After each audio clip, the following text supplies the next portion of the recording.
Good morning, everybody. I'm here with David. We're in the coating shop today. We have our line cabinets in lots and lots of pieces, as you can see. A few racks, 4 racks here, as well as some bigger pieces.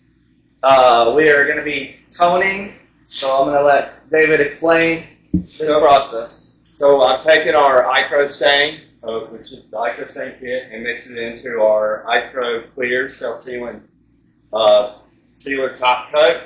And then once I mix it up to about 3% color in my clear, you can see where what it looks like there in the gun. It looks really dark.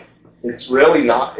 But once you start spraying it, it's really not. You can see, here where you sprayed it out. It looks real even, makes it look real even. Yep, this is the first coat. So we will be doing about 2 to 3 coats of toner on this to darken it up. This is the color we're going for right here. As you saw in those other videos, the walls have already been done, and they're that same color. So we're taking these cabinets, matching them.